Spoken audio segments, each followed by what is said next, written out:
ಇಲ್ಲಿ Bharat Ratna sir M Visvesvaraya ಅವರ ಹುಟ್ಟಿನಿಂದ ಸಾಯುವವರೆಗಿನ ಸಂಪೂರ್ಣ ಹಾಗೂ ಕ್ರಮಬದ್ಧ ಚರಿತ್ರೆಯನ್ನು ಕನ್ನಡದಲ್ಲಿ ವಿವರವಾಗಿ ನೀಡುತ್ತಿದ್ದೇನೆ. ನಮ್ಮದಂತ ಕಥೆ ಚಾನೆಲ್ಗೆ ಸಬ್ಸ್ಕ್ರೈಬ್ ಆಗಿಲ್ಲ ಅಂದ್ರೆ ಸಬ್ಸ್ಕ್ರೈಬ್ ಮಾಡಿಕೊಳ್ಳಿ. ಸರ್ ಎಂ ವಿಶ್ವೇಶ್ವರಯ್ಯ ಸಂಪೂರ್ಣ ಜೀವನ ಚರಿತ್ರೆ. ಒಬ್ಬ ವ್ಯಕ್ತಿಯ ಕನಸು ಒಂದು ರಾಜ್ಯದ ಭವಿಷ್ಯವನ್ನೇ ಬದಲಾಯಿಸಬಹುದು. ಆ ಕನಸಿನ ಹೆಸರು ಸರ್ ಎಂ ವಿಶ್ವೇಶ್ವರಯ್ಯ. ಇವರ ಪೂರ್ತಿ ಹೆಸರು ಸರ್ ಮೋಕ್ಷಗುಂಡಂ ವಿಶ್ವೇಶ್ವರಯ್ಯ. ಇವರ ಜನನ ದಿನಾಂಕ 15 ಸೆಪ್ಟೆಂಬರ್ 1861ರಲ್ಲಿ ಜನಿಸಿದರು. ಇವರ ಸ್ಥಳ ಮೋಕ್ಷಗುಂಡಂ ಗ್ರಾಮ, ಚಿತ್ತೂರು ಜಿಲ್ಲೆ, ಇಂದಿನ ಆಂಧ್ರ ಪ್ರದೇಶ, ಆಗ ಮದ್ರಾಸ್ ಪ್ರೆಸಿಡೆನ್ಸಿಯಾಗಿತ್ತು. ಇವರ ತಂದೆ ಶ್ರೀನಿವಾಸ ಶಾಸ್ತ್ರಿ, ಸಂಸ್ಕೃತ ಪಂಡಿತ, ತಾಯಿ ವೆಂಕಟಲಕ್ಷ್ಮಮ್ಮ, ಸಂಸ್ಕಾರವಂತಿ ಗೃಹಿಣಿ. ಇವರ ಬಾಲ್ಯ ಜೀವನ 1860ರ ದಶಕ. ಮೋಕ್ಷಗುಂಡಂ ಗ್ರಾಮದ ಒಂದು ಚಿಕ್ಕ ಮನೆ. ಸರ್ ಎಂ ವಿಶ್ವೇಶ್ವರಯ್ಯ ಚಿಕ್ಕ ಹುಡುಗ ಇದ್ದಾಗ ಮಣ್ಣಿನ ದೀಪದಲ್ಲಿ ಓದುತ್ತಾ ಇರ್ತಾನೆ. ತಾಯಿ ವೆಂಕಟಲಕ್ಷ್ಮಮ್ಮ ಹೀಗೆ ಹೇಳಿದ್ರು, ಮಗು, ಕಷ್ಟ ಬಂದ್ರೂ ವಿದ್ಯೆ ಮಾತ್ರ ಬಿಡಬೇಡ. ಚಿಕ್ಕ ವಯಸ್ಸಿನಲ್ಲಿ ವಿಶ್ವೇಶ್ವರಯ್ಯ ಆತ್ಮವಿಶ್ವಾಸದಿಂದ, ಅಮ್ಮ, ನಾನು ದೊಡ್ಡವನು ಆಗಿ ದೇಶಕ್ಕೆ ಉಪಯೋಗವಾಗ್ತೀನಿ ಅಂತ ಹೇಳ್ತಾನೆ. ತಾಯಿ ಮೌನವಾಗಿ ಮಗನ ತಲೆಗೆ ಕೈ ಇಡ್ತಾಳೆ. ವಿಶ್ವೇಶ್ವರಯ್ಯ ಬಾಲ್ಯದಲ್ಲೇ ತಂದೆಯನ್ನು ಕಳೆದುಕೊಂಡರು. ತಾಯಿ ಅತ್ಯಂತ ಕಷ್ಟಪಟ್ಟು ಅವರನ್ನು ಬೆಳೆಸಿದರು. ಬಾಲ್ಯದಲ್ಲೇ ಗಣಿತ ಮತ್ತು ವಿಜ್ಞಾನದಲ್ಲಿ ಅಪಾರ ಪ್ರತಿಭೆ ತೋರಿದರು. ಬಾಲ್ಯದಲ್ಲೇ ತಂದೆಯನ್ನು ಕಳೆದುಕೊಂಡ ಹುಡುಗ ಆದರೆ ಕನಸನ್ನು ಕಳೆದುಕೊಳ್ಳಲಿಲ್ಲ. ಬಡತನ ಇದ್ರೂ ವಿದ್ಯಾಭ್ಯಾಸದಲ್ಲಿ ಎಂದಿಗೂ ಹಿಂದುಳಿಯಲಿಲ್ಲ. ಪ್ರಾಥಮಿಕ ಶಿಕ್ಷಣ ಚಿತ್ತೂರು ಹಾಗೂ ಬೆಂಗಳೂರಿನಲ್ಲಿ ಮುಗಿಸಿದರು ಮತ್ತು ಪದವಿಯನ್ನು ಬಿಎಸ್ಸಿ ಸೆಂಟ್ರಲ್ ಕಾಲೇಜು ಬೆಂಗಳೂರಿನಲ್ಲಿ ಅತ್ಯುನ್ನತ ಅಂಕಗಳೊಂದಿಗೆ ಉತ್ತೀರ್ಣರಾದರು. ನಂತರ engineering, civil engineering, Poona engineering ಕಾಲೇಜಿನಲ್ಲಿ ಪ್ರಥಮ ರ್ಯಾಂಕ್ ಅಂದರೆ ಮೊದಲ ಸ್ಥಾನ ಪಡೆದರು. ವೃತ್ತಿ ಜೀವನ ಇಂಜಿನಿಯರ್ ಆಗಿ ಬಾಂಬೆ ಪ್ರಾಂತ್ಯದಲ್ಲಿ ಸಹಾಯಕ ಇಂಜಿನಿಯರ್ ಆಗಿ ಸರ್ಕಾರಿ ಸೇವೆ ಸಲ್ಲಿಸಿದರು ಮತ್ತು ನೀರಾವರಿ ಯೋಜನೆಗಳಲ್ಲಿ ಕ್ರಾಂತಿ ತಂದರು. ಇವರ ಪ್ರಮುಖ ಸಾಧನೆಗಳು ಸ್ವಯಂಚಾಲಿತ ಸ್ಲೂಸ್ ಗೇಟುಗಳು ಅಂದರೆ ಆಟೋಮೆಟಿಕ್ ಫ್ಲಡ್ ಗೇಟ್ಸ್ ಇಂದಿಗೂ ಬಳಕೆಯಲ್ಲಿವೆ. ಖಡಕ್ವಾಸ್ಲಾ ಆಣೆಕಟ್ಟು ಪುಣೆ, ಟಿಗ್ರಾ ಆಣೆಕಟ್ಟು ಗ್ವಾಲಿಯರ್, ಹೈದರಾಬಾದ್ ಪ್ರವಾಹ ನಿಯಂತ್ರಣ ಯೋಜನೆ ಮುಂತಾದವು. ಸಾಧನೆಗಳನ್ನು ಮಾಡಿದ್ದಾರೆ. ಮೈಸೂರು ರಾಜ್ಯದ ದಿವಾನ್ರಾಗಿ 1912ರಿಂದ 1918ರಲ್ಲಿ ನೇಮಕವಾದರು. ಮೈಸೂರು ಮಹಾರಾಜ ಕೃಷ್ಣರಾಜ ಒಡೆಯರ್ ಅವರ ಕಾಲದಲ್ಲಿ ದಿವಾನ್ ಆಣೆಕಟ್ಟು ನಿರ್ಮಾಣ ಮಾಡಿದರು. ವಿಶ್ವೇಶ್ವರಯ್ಯ ಇಲ್ಲಿಯ ನೀರನ್ನು ನಿಯಂತ್ರಿಸಿದರೆ ಜನರ ಬದುಕು ಉಳಿಯುತ್ತದೆ ಎಂದು ಮೈಸೂರು ಅಭಿವೃದ್ಧಿ, ಮಾಂಟ್ಯಾಜ್, ಕೆಆರ್ಎಸ್ ಆಣೆಕಟ್ಟು ನಿರ್ಮಾಣ ಮಾಡಿದರು ಮತ್ತು ವಿದ್ಯುತ್ ದೀಪಗಳು ತಯಾರಿಸಿದರು. ಮೈಸೂರು ವಿಶ್ವವಿದ್ಯಾಲಯ, ಕಾರ್ಖಾನೆಗಳು, ಮೈಸೂರು ಮಾದರಿ ರಾಜ್ಯ, ಸ್ವಯಂಚಾಲಿತ ಸ್ಲೂಸ್ ಗೇಟ್ಗಳ ವಿನ್ಯಾಸ. ಮೈಸೂರಿಗೆ ನೀಡಿದ ಕೊಡುಗೆಗಳು: ಕೆಆರ್ಎಸ್ ಆಣೆಕಟ್ಟು, ಕಾವೇರಿ ನದಿ, ವಿಶ್ವೇಶ್ವರಯ್ಯ ಇಂಜಿನಿಯರಿಂಗ್ ಕಾಲೇಜು, ಮೈಸೂರು ವಿಶ್ವವಿದ್ಯಾಲಯ ಕಟ್ಟಿದ್ರು.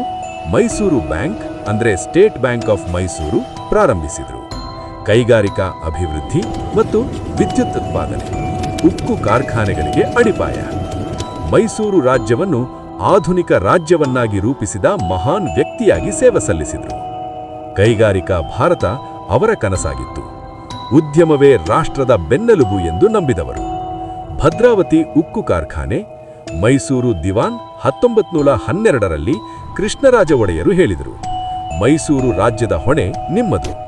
ವಿಶ್ವೇಶ್ವರಯ್ಯ ವಿನಯದಿಂದ, ಬರೀ ರಾಜ್ಯವಲ್ಲ, ಇದು ನಮ್ಮ ನಾಡಿನ ಜನರ ಭವಿಷ್ಯ ಎಂದರು. ಸಾರ್ವಜನಿಕ ವಲಯದ ಕೈಗಾರಿಕೆಗಳ ಕಲ್ಪನೆ, ಯುವಕರಿಗೆ ತಾಂತ್ರಿಕ ಶಿಕ್ಷಣದ ಮಹತ್ವ.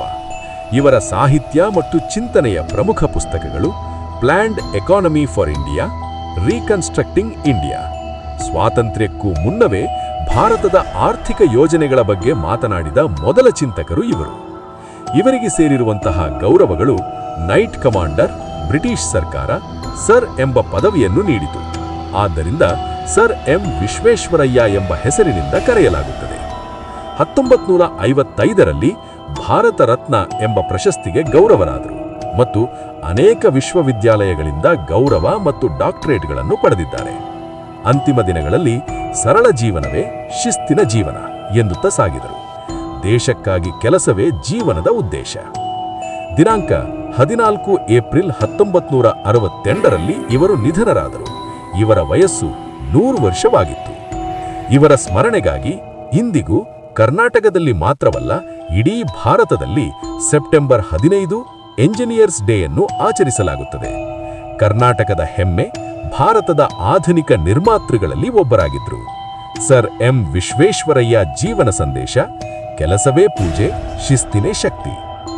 ಕನ್ನಂಬಾಡಿ ಆಣೆಕಟ್ಟು ಅಂದ್ರೆ KRS ಆಣೆಕಟ್ಟು ಕಾವೇರಿ ನದಿಗೆ ಮಂಡ್ಯ ಜಿಲ್ಲೆಯಲ್ಲಿ ನಿರ್ಮಿಸಲಾದ ಒಂದು ಮಹತ್ವದ ಆಣೆಕಟ್ಟು. ಮೈಸೂರು ಸಂಸ್ಥಾನದ ನಾಲ್ವಡಿ ಕೃಷ್ಣರಾಜ ಒಡೆಯರ್ ಅವರ ಕಾಲದಲ್ಲಿ ಸರ್ ಎಂ ವಿಶ್ವೇಶ್ವರಯ್ಯ ಅವರಿಂದಾಗಿ 1932ರಲ್ಲಿ ಪೂರ್ಣಗೊಂಡಿತು. ಇದು ಮೈಸೂರು ಮತ್ತು ಮಂಡ್ಯ ಜಿಲ್ಲೆಗಳ ನೀರಾವರಿ, ಕುಡಿಯುವ ನೀರು ಮತ್ತು ವಿದ್ಯುತ್ ಉತ್ಪಾದನೆಗೆ ಮೂಲಾಧಾರವಾಗಿದೆ. ದೇಶದಾದ್ಯಂತ ಪ್ರಸಿದ್ಧವಾಗಿದೆ.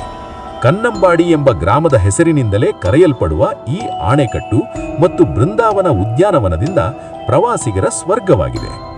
ಇದರ ಇತಿಹಾಸ ಮತ್ತು ನಿರ್ಮಾಣ: ಮೂಲ ಉದ್ದೇಶ ಮೈಸೂರು ಪ್ರಾಂತ್ಯದಲ್ಲಿ ಆಗಾಗ್ಗೆ ಬರುತ್ತಿದ್ದ ಅನಾವೃಷ್ಟಿ, ಬರಗಾಲಗಳನ್ನು ನಿವಾರಿಸಲು ಮತ್ತು ನೀರಾವರಿ, ವಿದ್ಯುತ್ ಉತ್ಪಾದನೆಗಾಗಿ ಈ ಆಣೆಕಟ್ಟು ನಿರ್ಮಿಸಲು ಯೋಜನೆ ರೂಪಿಸಲಾಯಿತು.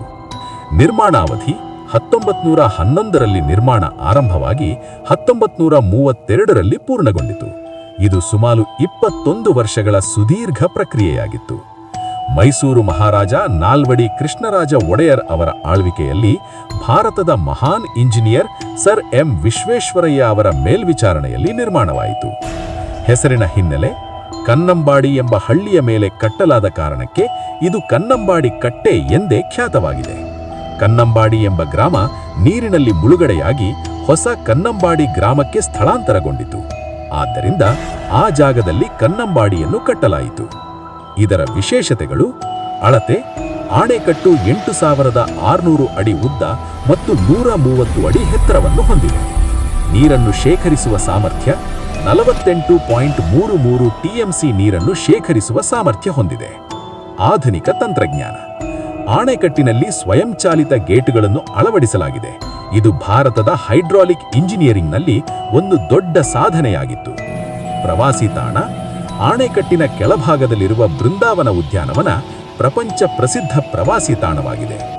ಆರ್ಥಿಕ ಮತ್ತು ಸಾಮಾಜಿಕ ಪ್ರಭಾವ: ಜೀವನಾಡಿ: ಮೈಸೂರು, ಮಂಡ್ಯ ಜಿಲ್ಲೆಗಳಾದ್ಯಂತ ಸುಮಾರು 3 ಲಕ್ಷ ಎಕರೆ ಪ್ರದೇಶಕ್ಕೆ ನೀರಾವರಿ ಸೌಲಭ್ಯ ಒದಗಿಸಿ ಕೃಷಿ ಭೂಮಿಯನ್ನು ಫಲವತ್ತಾಗಿಸಿದೆ. ಇದರಿಂದ ಹೋಗುವಂತಹ ಕುಡಿಯುವ ನೀರು ಮೈಸೂರು ನಗರ ಮತ್ತು ಬೆಂಗಳೂರಿಗೂ ಕುಡಿಯುವ ನೀರಿನ ಮುಖ್ಯ ಮೂಲವಾಗಿದೆ. ವಿದ್ಯುತ್ ಉತ್ಪಾದನೆ: ಶಿವನ ಸಮುದ್ರದ ಜಲವಿದ್ಯುತ್ ಕೇಂದ್ರಕ್ಕೆ ನೀರು ಪೂರೈಸುವ ಮೂಲಕ ವಿದ್ಯುತ್ ಉತ್ಪಾದನೆಯಲ್ಲಿ ಪ್ರಮುಖ ಪಾತ್ರ ವಹಿಸುತ್ತದೆ. ಕನ್ನಂಬಾಡಿ ಆಣೆಕಟ್ಟು ಕೇವಲ ಒಂದು ನಿರ್ಮಾಣವಲ್ಲ, ಅದು ಮೈಸೂರು ಸಂಸ್ಥಾನದ ದೂರದೃಷ್ಟಿ, ಇಂಜಿನಿಯರಿಂಗ್ ಕೌಶಲ್ಯ ಮತ್ತು ಜನಪರ ಆಡಳಿತದ ಪ್ರತೀಕವಾಗಿದೆ. ಇದು ನಾಡಿನ ಅನ್ನದಾತೆಯಾಗಿ, ಪ್ರವಾಸಿಗರ ಆಕರ್ಷಣೆಯ ಕೇಂದ್ರವಾಗಿ ಮತ್ತು ಆಧುನಿಕ ಕರ್ನಾಟಕದ ಅಭಿವೃದ್ಧಿಯಲ್ಲಿ ಮಹತ್ವದ ಪಾತ್ರ ವಹಿಸಿದೆ. ಈ ಮಾಹಿತಿ ನಿಮಗೆ ಇಷ್ಟವಾಗಿದ್ದರೆ ಶೇರ್ ಮಾಡಿ, ನಮ್ಮ ದಂತಕಥೆ ಚಾನೆಲ್ಗೆ ಸಬ್ಸ್ಕ್ರೈಬ್ ಮಾಡಿ.